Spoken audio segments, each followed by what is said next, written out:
Good morning student. তোমালোকৰ ভাল তাই ভালে আছা? গ্ৰীষ্ম বন্ধ চলি আছে আৰু আজি তোমালোকক মই দ্বিঘাত সমীকৰণ এক্সাৰচাইজ 4.2 অৱশিষ্ট যিখিনি বাকী আছে সেই বাকীখিনি পঢ়াম আৰু ভিডিঅ'টো চালে তোমালোকে নিশ্চয় উপকৃত হ'বা। আগৰ ভিডিঅ'বিলাকত মই অলৰেডি 4.1 গোটেইখিনি দি দিছোঁ, 4.2 কিছু অংশ দি দিছোঁ। আজি তোমালোকৰ যিখিনি বাকী আছে 4.2 দ্বিঘাত সমীকৰণৰ সেই বাকী থকা অংশখিনি পঢ়াম। তো নাম্বাৰ কি আছে 1ৰ আজি আছে তোমালোকৰ নাম্বাৰ 1 মানে পাৰ্ট 4 হ'ব আজি দ্বিঘাত সমীকৰণ এক্সাৰচাইজ 4.2 নাম্বাৰ 1ৰ তোমালোকৰ আছে নাম্বাৰ 6ৰ পৰা আছে। নাম্বাৰ 6টোত কি আছে 2x square minus 7x plus 6 is equal 0। তো এইটো আছে। তো এইটো যদি থাকে আমি কি কৰিম, ফাৰ্স্ট টাইম তোমাৰ কি x স্কয়াৰৰ কনস্ট্যান্ট কি আছে 2 আছে আৰু কনস্ট্যান্ট কি আছে 6 আছে। x স্কয়াৰৰ কোএফিচিয়েন্ট 2 আছে আৰু এইফালে কনস্ট্যান্ট 6 আছে। তো 2 * 6 কৰিলে কিমান হয় 12 হয়। 2 * 6 যদি কৰো ইকুৱেল 12 হয়। তো এই মাজত কি আছে 7 আছে। তো এনেকুৱা দুটা আমাক ৰাখি লাগিব যিটো মাল্টিপ্লাই কৰিলে তোমাৰ কি হয় 12 হ'ব আৰু যিটো প্লাস কৰিলে বা মাইনাস কৰিলে 7 হয়। তো আমি যদি কই দাও 4 * 3 4 3 = 12 আৰু 4 + 3 is equal 12। তার মানে কন্ডিশন আমার কারণে কি হবে এইটোই হবে। তো সিম্পলিফাই করলে আমি কি করিম সলিউশনত 2x square minus 4 plus 3x plus 6 is equal 0। তাৰপিছত আমি কি কৰিম 2x square minus 4x minus 3x plus 6 is equal 0। এইবাৰ আমি কি কৰিম 2x কমন লম। 2x কমন ললে x minus 4 হ'ব ইয়াত ইয়াত 2 হ'ব কাৰণ 2 2 jar 4 আৰু ইয়াতে তোমাৰ কি হ'ব 3 কমন ললে x minus 2 is equal 0। চোৱা -3 কমন লৈছো আৰু সেইকাৰণে ভিতৰৰ সাইডটো কি হৈছে মাইনাস হৈছে। তো তোমাৰ এইবাৰ কি কৰিম এই দুটাত এইটো এটা টাৰ্ম এইটো এটা টাৰ্ম এই দুটা টাৰ্মত x - 2 টো আছে তো x - 2 আমি কমন লম আৰু ইয়াতে 2x থাকিব আৰু ইয়াত থাকিব -3 is equal 0। তো দুটা সংখ্যাৰ পূৰণফল যদি 0 হয় দুটা ৰাশিৰ পূৰণফল যদি 0 হয় তাৰ প্ৰতিটোৰ মানে 0 হ'ব। সো তোমাৰ কি হ'ব এতে x - 2 is equal 0 বা x is equal to বা 2x minus 3 is equal 0 or 2x equal 3 or x is equal 3/2। এইটো হ'ব ইয়াৰ সলিউশন। তো নিৰ্ণয় সমাধান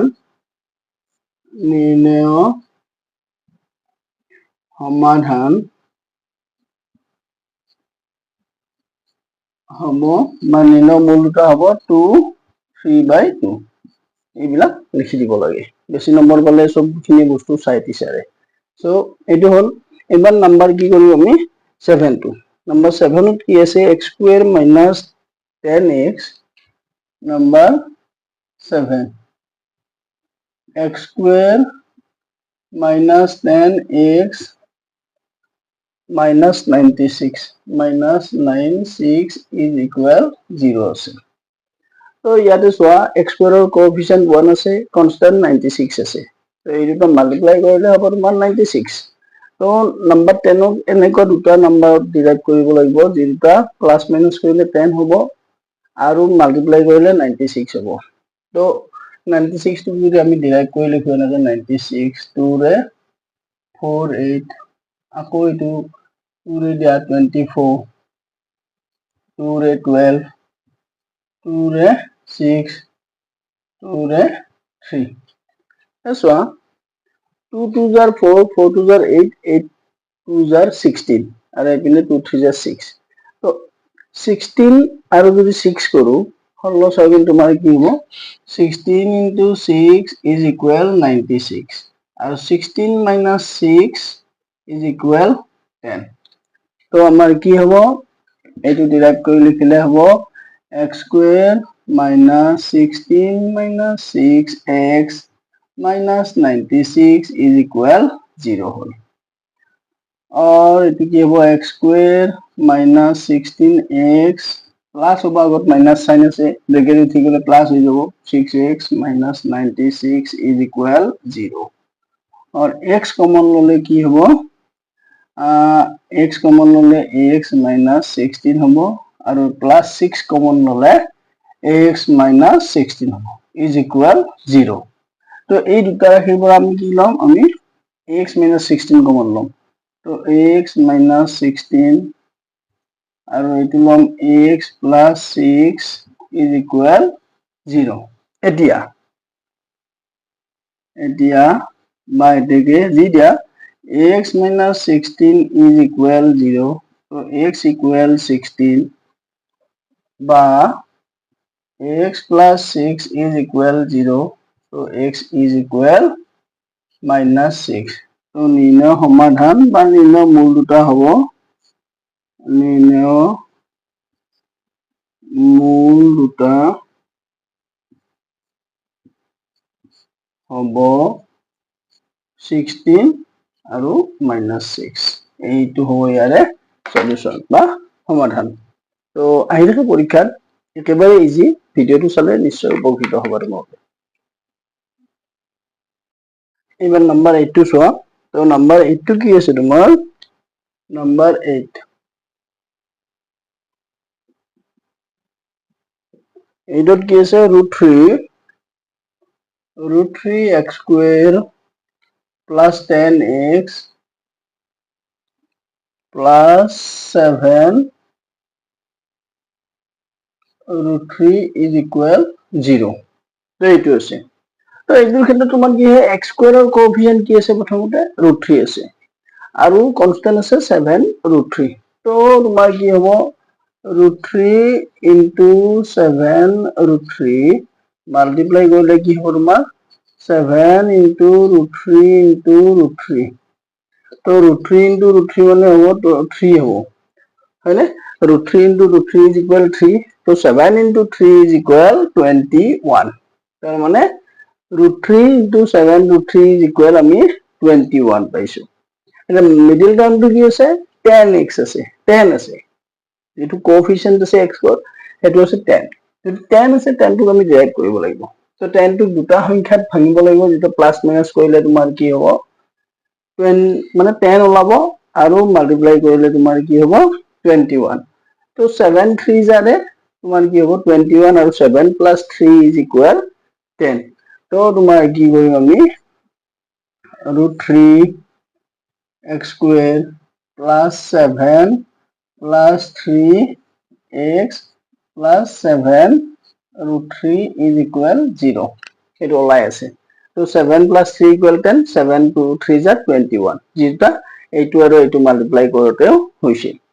তো তোমাৰ কি কৰিম আমি এতিয়া তো root 3 x square plus 7x plus 3x plus 7 root 3 is equal 0 তো এই দুইটাৰ পৰা আমি কি কৰিম কমন লম x কমন ললে এতে root 3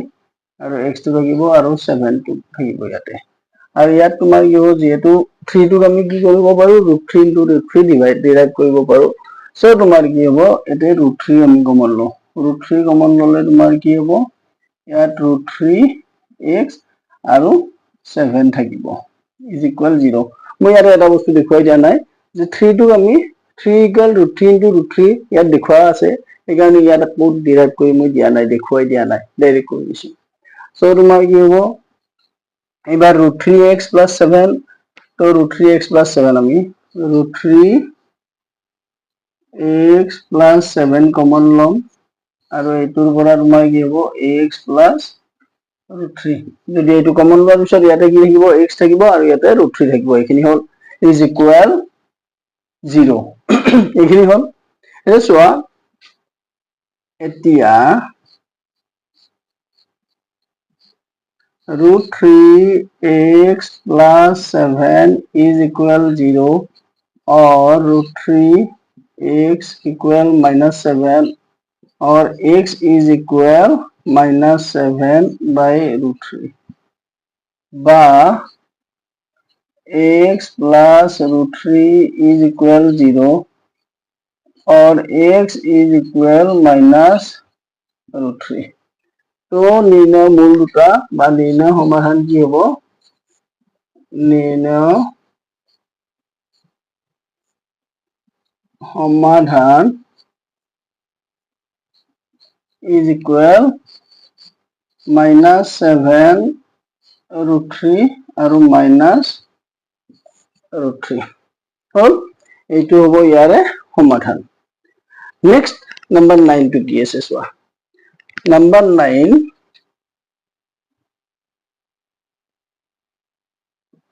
9 টো আছে তোমাৰ x square plus 2 root 2 x plus 2 is equal 0 এইটো আমি কি কৰিব পাৰো x square plus 2 root 2 x plus কি আছে 2 আছে তো এইটো আমি ডাইৰেক্ট কৰিব পাৰো বা তোমাৰ মিডল টাৰ্ম ব্ৰেক কৰিব পাৰো দুটা মেথডতে কৰি দিছো তোমালোকে যিটো ইজি পোৱা হেতুতে কৰিবা তো তোমাৰ কি দিছে চোৱা x square plus x square plus এইটো কি কৰিব পাৰো আমি যেটো 2 হ'ব তো root 2 plus root 2 plus root 2 মানে হৈছে 2 root 2 x আছে x তো বাহিৰত লিখিছো plus তোমাৰ কি হ'ব 2 is equal 0 এইটো পালো তাৰ পিছত তোমাৰ কি লিখিবা এইটো x square plus root 2x plus root 2x plus 2 is equal 0 এইখিনি পালো এইবাৰ আমি কি কৰিম x দুটাৰ পৰা x কমন লম তো x কমন ললে তোমাৰ কি হ'ব x থাকিব ইয়াতে তোমাৰ root 2 থাকিব প্লাস ইয়াতে তোমাৰ কি কৰিম যেহেতু 2 ইকুয়াল আমি কি লিখো 2 equal root 2 into root 2 2 equal আমি root 2 into root 2 লিখিব পাৰো তো root 2 কমন লওঁ আমি তো root 2 কমন ললে ইয়াতে কি থাকিব x আৰু ইয়াতে root 2 থাকিব মই 2 টো এবাৰ ডাইৰেক্ট কৰি দেখুৱাই দিয়া নাই ডাইৰেক্ট কমন লৈছো এটো সাইডত মই দেখুৱাই দিছো 2 ইকুয়াল root 2 into root 2 এনেকৈ লিখিব পাৰো আমি হল তাৰ পিছত তোমাৰ কি কৰিবা x plus root 2 কমন লোৱা আৰু x plus root 2 কমন ললো ইকুয়াল 0 তো এতিয়া x plus root 2 equal 0 তো x is equal minus root 2 বা x plus root 2 is equal 0 or x equal minus root 2 হল তো নির্ণয় মূল দুটা বা নির্ণয় সমাধান মূল বা রিকোয়ার্ড রুটস জি বুলিয়া মূল দুটা হব minus root 2 minus root 2 এইটা হইছে ইয়ারে সমাধান তো নাম্বার 8 এর সমাধান এইটো নাম্বার 9 এর সমাধান এইটো আকৌ নাম্বার 9 টো আমি কি কৰিব পাৰো শৰ্টকাট মেথড তো সেই মেথডটো মই কৰি দিছো তোমালোক চাই লোৱা তো এই মেথডটো তোমাৰ কি আহিব a plus b whole square বা a minus b whole square এই দুয়োগুলো এটা তোমাৰ কি হয় মেথড আমি এপ্লাই কৰিব লাগিব তাৰ মানে পূৰ্ণ বৰ্গীকৰণ যেটো কোৱা হয় এই পূৰ্ণ বৰ্গীকৰণ মেথডটো আমি ইউজ কৰিম তো তোমাৰ কি আছে সেকেন্ড মেথড তোমালোকে যেটো ইজি পোৱা সেই মেথডটো এপ্লাই কৰিলে হ'ল তো কি আছে তোমাৰ x square plus 2 root 2 x plus 2 is equal 0 আছে তো এটো ফার্স্ট টার্ম যদি ফার্স্ট টার্ম হয় তোমার কি এটো আমি কি কৰিম a square plus 2ab plus b square এই প্যাটার্নত আমি সজাই লওঁ তো এই প্যাটার্নত যদি সজাই লওঁ তেতিয়া হলে তোমাৰ কি হ'ব এটো x square টো আছে x square plus 2 into x এটো first term x into root 2 এটো হল সেকেন্ড টার্ম ললো তো সোয়া a square মানে x square 2ab 2 into x into root 2 b মানে কি পালো আমি root 2 পাইছো तो प्लस √2 होल स्क्वायर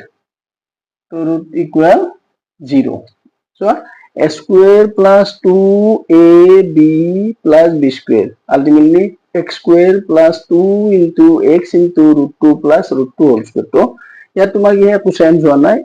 হা ভ্যালুবিলাক একেই আছে কেৱল আমি আমাৰ সুবিধাৰ কাৰণে চেঞ্জ কৰি লৈছো তেনে 2 2 পৰিৱৰ্তে √2 whole square লিখিছো তো √2 whole square মানে তোমাৰ কি হয় 2 হয় হা তো তোমাৰ কি হ'ব এটি तो a square first term square plus 2 into first term into second term plus second term whole square is equal 0 আছে তো first term plus second term whole square is equal 0 এইটো হ'ব যদি এইটো হয় এইটো আমি ডিৰাইভ কৰি লিখিম তো x plus √2 আৰু x plus √2 is equal 0 যেটো স্কয়াৰ আছে দুটা কৰি লিখিলো আমি তো তোমাৰ কি হ'ব এতিয়া x plus √2 is equal 0 और x equal की होगा minus √2 বা x plus √2 is equal 0 x equal की होगा minus √2 तो निर्णय मूल दुटा होगा निर्णय मूल दुटा होगा minus √2 minus √2 ইয়াৰে হ'ব এইটা সমাধান তো সোৱা তোমালোকে যিকোনো মেথড এপ্লাই কৰিব পাৰা এইটোও কৰিব পাৰা এইটোও কৰিব পাৰা এইটো হল তোমালোকে সচৰ কৰি থকা মেথড তো এইটো অকমান ভাবিব লগা হ'ব পাৰে গতিকে তোমালোকৰ প্ৰিফাৰেবল যিটো মেথড ভাল পোৱা সেইটো মেথডে কৰিবা এইটো হল নাম্বাৰ 10 টুত কি আছে তোমাৰ 14x + 5 - 3x square is equal 0 আছে এইটো আছে তো আমি কি কৰিম যে দ্বিঘাত সমীকৰণৰ ৰূপটো আছিল তোমাৰ কি ax square + bx + c is equal 0 তো এই প্যাটাৰ্নটো হৈ গ'ল তো ax স্কয়াৰ টাৰ্মটো প্ৰথম গতিকে 3x স্কয়াৰ টাৰ্মটো প্ৰথমতে লিখিম তাৰপিছত 14x টো লিখিম তাৰপিছত 5 টো লিখিম কনস্ট্যান্টটো লিখিম তো আমি কি কৰিম এইটো লেফট সাইডে আছে এই সাইডৰ পৰা আমি যদি ৰাইট সাইডে লৈ যাও তেতিয়াহলে তোমাৰ কি হ'ব মাইনাস টু প্লাস হৈ প্লাস 3x স্কয়াৰ হ'ব তাৰপিছত 14x টো প্লাস আছে এইটো মাইনাস হ'ব মাইনাস 14x হ'ব আৰু প্লাস 5 আছে এইটো তোমাৰ কি হ'ব মাইনাস 5 হ'ব ইজ ইকুয়াল 0 লিখিছো কাৰণ 0 নেইদাৰ পজিটিভ নন নেগেটিভ 0 টু পজিটিভ নহয় নেগেটিভ নহয় 0 0 হল এইটো আমি দেখুৱাই দিলো এনেতে হা আমি 0 টু একিনে লিখিব লাগিছিল কিন্তু আমি এই স্টাইলতে লিখিছো কাৰণ মাজত সমান চিন আছে যেনেকৈ তেনেকৈ লিখিব পাৰো আমি হল এটা সোৱা ইয়াৰ x স্কয়াৰৰ কোএফিচিয়েন্ট কি আছে 3 আছে আৰু কনস্ট্যান্ট কি আছে 5 আছে তো তোমাৰ কি কৰিম আমি 3 আৰু 5 মাল্টিপ্লাই কৰিম তো 3 আৰু 5 যদি মাল্টিপ্লাই কৰো কিমান হয় 15 হয় তো ইয়াৰ মাজত কি আছে 14 আছে তো এনেকুৱা দুটা টাৰ্ম লাগিব যেটা মাল্টিপ্লাই কৰিলে 15 হ'ব আৰু প্লাস বা মাইনাস কৰিলে 14 হ'ব তো কি আছে 15 into 1 যদি কৰো ৰিজাল্ট কাম 15 अब 15 minus 1 কৰিলে তোমাৰ কি হ'ব 14 আলটিমেটলি আমাৰ কাৰণে তোমাৰ কি হ'ব মিডল টাৰ্মটো 15 minus 1 হ'ব যেটো 15 minus 1 কৰিলে 14 হয় আৰু 15 into 1 কৰিলে 15 হয় সো তোমাৰ কি কৰিম আমি সোৱা 3x square minus 15 minus 1 x minus 5 is equal 0 তো তোমাৰ কি হ'ব এইটো 3x square minus 15x minus a minus a plus x বা 1x একে is equal 0 তাৰ পিছত আমি কি কৰিম এইটাৰ পৰা 3x কমন লম x minus 5 থাকিব ইয়াতে কাৰণ 3x square x থাকিব 15 ৰ 5 থাকিব x টো বাহিৰতে আনিছো আৰু এই দুটাৰ পৰা 1 কমন লম x minus 5 is equal 0 তো তোমাৰ কি হ'ব x minus 5 আৰু এটো হ'ব 3x plus 1 is equal 0 এটো হ'ল এইবাৰ তোমাৰ কি হ'ব এতিয়া x minus 5 is equal 0 और x is equal 5 और 3x बा 3x plus 1 is equal 0. So তোমাৰ 3x equal হ'ব minus 1, x is equal minus 1 by 3. এইটো হ'ল নিৰ্ণয় মূল দুটা হ'ব